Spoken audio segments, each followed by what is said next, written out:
সালামু আলাইকুম রহমতুল্লাহি ওয়া বারাকাতুহু। প্রিয় দর্শক, যারা এই মুহূর্তে আমাকে দেখছেন, প্রত্যেককে স্বাগত জানাচ্ছি আমার আজকের এই ভিডিওতে।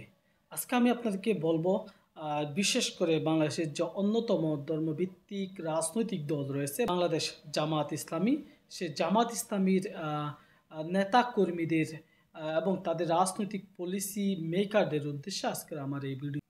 দর্শক, বাংলাদেশে যে যতগুলো রাজনৈতিক দল রয়েছে ইতিমধ্যে আপনারা জানেন, ৫ই আগস্ট পালিয়ে গিয়েছে স্বৈরাচারী শেখ হাসিনা সরকার, এবং তাদের পালিয়ে যাওয়ার পর বর্তমানে অন্তর্বর্তীকালীন সরকার অর্থাৎ ডক্টর মোহাম্মদ ইউনূসের সরকার রাষ্ট্র পরিচালনা করছে। এবং আপনারা জানেন ইতিমধ্যে বাংলাদেশের যে দুইটি আলোচিত রাজনৈতিক দল রয়েছে, তন্মধ্যে অন্যতম এক নাম্বার দল হিসেবে মানুষ যাকে স্বীকৃতি দিয়ে থাকে, জনগণ যাকে স্বীকৃতি দিয়ে থাকে, বাংলাদেশ জাতীয়তাবাদী দল বিএনপি, এবং এরপরে যেটা বাংলাদেশের সর্ববৃহৎ রাজনৈতিক দল হিসেবে মানুষ জেনে থাকে সেটি হচ্ছে বাংলাদেশ জামাত ইসলামী। এবং আপনাদেরকে আজকে যদি বলি, বিএনপি যে রাজনৈতিক দল হিসেবে তাদের প্রতিটা দেশের প্রতিটা জেলা, উপজেলা, ইউনিয়ন, ওয়ার্ড পর্যায়ে তাদের যে সাংগঠনিক কাঠামো রয়েছে, তাদের যে জনপ্রিয়তা রয়েছে, তাদের যেই ভোট ব্যাংক রয়েছে, সেটি বলার অপেক্ষা রাখে না। প্রত্যেকেই আপনারা অবগত রয়েছেন, তাদের পর্যাপ্ত ভোট ব্যাংক রয়েছে, তাদের পর্যাপ্ত কর্মী রয়েছে, তাদের পর্যাপ্ত নেতা রয়েছে, এবং তাদের পর্যাপ্ত জনপ্রিয়তা রয়েছে। যে জনপ্রিয়তা, যে নেতাকর্মী বিগত বিভিন্ন সময়ে বাংলাদেশের অন্যতম এই প্রাচীন রাজনৈতিক দলটি সরকার গঠন করে রাষ্ট্র পরিচালনা করেছে। এবং তার পাশাপাশি যে বড় দল রয়েছে সেটি হচ্ছে বাংলাদেশ জামাত ইসলামী। যে জামাত ইসলামী বিগত স্বৈরাচারী আমলে সবচাইতে বেশি ফ্যাসিস্ট আওয়ামী লীগ দ্বারা নির্যাতিত হয়েছেন। হাজার হাজার নেতাকর্মী তাদের খুন গুম হত্যার শিকার হয়েছেন, এবং সর্বশেষ আপনারা দেখেছেন যে ব্যারিস্টার আরমান এবং আবদুল্লাহিল আমান আজমির মতো মানুষ দীর্ঘদিন ধরে আয়নাগরে প্রকোষ্ঠে, অন্ধকার প্রকোষ্ঠে দিন রাত কাটিয়েছেন। এবং তারই প্রেক্ষাপটে বর্তমান সময়ে তাদের সেই ১৭-১৮ বছরের ত্যাগ তিতিক্ষা আর পর, দীর্ঘ রাজনৈতিক সংগ্রামের পর, সকলের পেশিবাদ বিরোধী যে জনগোষ্ঠী, রাজনৈতিক দল, ছাত্র সমাজ রয়েছে, যে জনতা রয়েছে, তাদের ঐক্যবদ্ধ প্রচেষ্টার ফলে বাংলাদেশ থেকে সমূলে সদল বলে পালিয়েছে আওয়ামী লীগ সরকার তথা শেখ হাসিনা, ওবায়দুল কাদেরের সরকার। এবং এই পরিবর্তিত এই বাংলাদেশে বর্তমানে যে দুটি বড় দল রাজনীতি করছে, বিএনপি এবং বাংলাদেশ জামাত ইসলামী। এখন আপনাদেরকে বলবো যে আগামী যে নির্বাচন, ত্রয়োদশ জাতীয় সংসদ নির্বাচন অনুষ্ঠিত হবে, সেই নির্বাচন প্রধানতম প্রতিদ্বন্দ্বিতা করতে যাচ্ছে কিন্তু এই দুটি দল।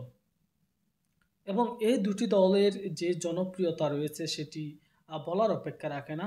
এবং যদিও এখানে বলে রাখতে হয়, দীর্ঘদিন ধরে কিন্তু জামাত ইসলামী এবং তাদের নিবন্ধন এবং প্রতীক বাজেয়াপ্ত ছিল, নিবন্ধন বাতিল করেছিল। পাশাপাশি তাদের কোনো রাজনৈতিক কর্মকাণ্ড, বিশেষ করে নির্বাচনী লেভেলে ভোটের কেন্দ্রে তাদের তেমন কোনো কর্মকাণ্ড ছিল না বললেই চলে। যেহেতু বিগত 15টা বছর ফ্যাসিস্ট আমল ছিল এবং স্বৈরাচারী শেখ হাসিনার আমল ছিল, সে সময় কোনো রাজনৈতিক দল কোনো প্রকার সুবিধা করতে পারেনি। যদিও বিএনপি তাদের নিবন্ধন ছিল এবং দলীয় প্রতীকে বিভিন্ন সময় নির্বাচনে অংশ নিয়েছেন, এবং সেক্ষেত্রে জামাত সেটা পারেনি। এবং দীর্ঘদিন পর, অর্থাৎ 15 বছর পর আবার সেই নির্বাচনের লেভেল প্লেয়িং ফিল্ড কিন্তু হতে যাচ্ছে এবার। এবং এই নির্বাচনে প্রধান দুটি দল, বাংলাদেশ জাতীয়তাবাদী দল বিএনপি এবং বাংলাদেশ জামাত ইসলামী প্রতিদ্বন্দ্বিতা করতে যাচ্ছেন। এবং এই প্রতিদ্বন্দ্বিতাতে জামাত ইসলামী চেষ্টা করছে তারা তাদের সাধ্য অনুযায়ী দেশের নির্বাচনী আসনে, সংসদীয় আসনে প্রার্থী ইতোমধ্যে তারা ঘোষণা করেছেন এবং প্রতিজন প্রার্থী তাদের নিজস্ব এরিয়াতে গিয়ে নিজস্ব রাজনৈতিক যে ফিল্ড রয়েছে, নির্বাচনী এলাকা রয়েছে, সেখানে গিয়ে তারা প্রচারণার কাজ করছেন, যেটা ইতিমধ্যে দৃশ্যমান। এখন জামাত ইসলামী, ইসলামী ছাত্র শিবির গ্যাজেট প্রকাশ হওয়ার পর তাদের কি করণীয় হতে পারে সে ব্যাপারে আমি একটু আলোকপাত করব। দেখুন, দীর্ঘদিন পর্যন্ত কিন্তু এই দেশের মানুষ থেকে, জনগণ থেকে বিচ্ছিন্ন ছিল এই দাঁড়িপাল্লা প্রতীক। যদিও জামাত ইসলামী আর নেতাকর্মীরা ঠিকই রাজনীতি করেছেন, সামাজিক কার্যক্রম করেছেন, তারা চ্যারিটি প্রোগ্রাম করেছেন, রাজনৈতিক প্রোগ্রাম করেছেন, মিছিল করেছেন, মিটিং করেছেন, পেশিবাদ বিরোধী আন্দোলন করেছেন, কিন্তু এই কোনো একটারও সাথে দাঁড়িপাল্লার সম্পর্ক ছিল না। যেহেতু জামাতের নিবন্ধন বাতিল ছিল, পাশাপাশি তাদের প্রতীক বাতিল হয়েছিল। এই দীর্ঘ 15 বছর কি পরিমাণ ক্ষতিগ্রস্ত তারা হয়েছে সেটা রাজনীতি বিশ্লেষকরা ঠিকই বুঝতে পারে। এই ক্ষতিটুকু পুষিয়ে নিতে জামাতের এই মুহূর্তে উচিত, এই তো গেজেট প্রকাশ হওয়ার সাথে সাথে সারা দেশে একযোগে একই সাথে তাদের যে নির্বাচনী প্রতীক রয়েছে দাঁড়িপাল্লা নিয়ে সারা দেশে একযোগে শোডাউন করা দরকার।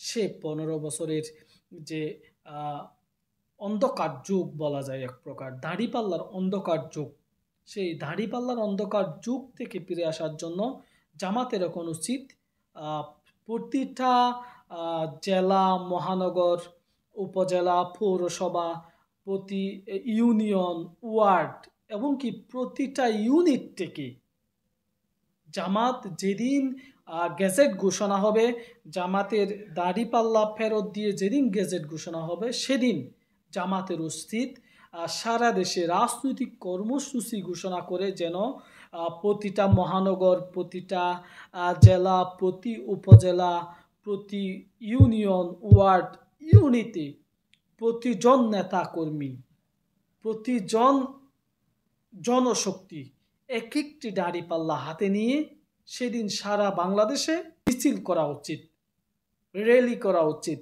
এবং খুব বেশি বেশি দাঁড়িপাল্লা নিয়ে স্লোগান দেওয়া দরকার।